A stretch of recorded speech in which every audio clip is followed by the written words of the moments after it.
La présidente du Rassemblement national, RN, Marine Le Pen avait tendu la main aux 20 généraux français qui s'étaient exprimés dans une tribune publiée sur le site de Valeurs Actuelles le 21 avril dernier. Le Pen avait invité les généraux à la rejoindre en vue de la prochaine élection présidentielle. Si depuis lors, l'exécutif français n'a pas officiellement réagi, le président Emmanuel Macron l'aurait fait, mais en privé. D'après le Canard enchaîné, M.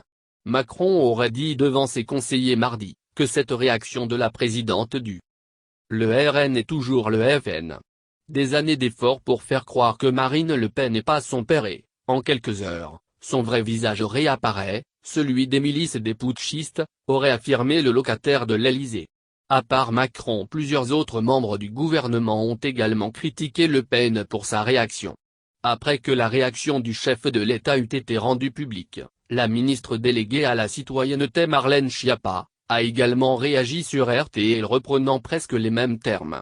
« J'ai peur des positions de Marine Le Pen.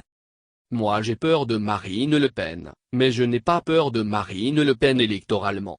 J'ai peur des positions de Marine Le Pen et j'ai peur de ce qu'elle ferait si, d'aventure, elle était un jour au pouvoir », a expliqué la ministre, ajoutant que pour elle, cet appel montre le vrai visage du RN. C'est un parti de putschistes, a-t-elle déclaré. Pour cette dernière, qu'une prétendante à la présidence de la République et donc chef des armées puisse méconnaître à ce point le sens profond et l'honneur de l'engagement des militaires, ça la disqualifie d'office pour exercer cette fonction-là. Une menace à ne pas prendre à la légère. Richard Ferrand, le président de l'Assemblée nationale, a quant à lui pris au sérieux les propos de Marine Le Pen qui constituent pour lui une menace qui n'est pas à prendre à la légère. L'armée est républicaine, mais, manifestement, des minorités factieuses y prospèrent en son sein, aurait-il indiqué d'après le Canard enchaîné. Jean Castex n'a également pas manqué de réagir, mais aussi en privé comme le président.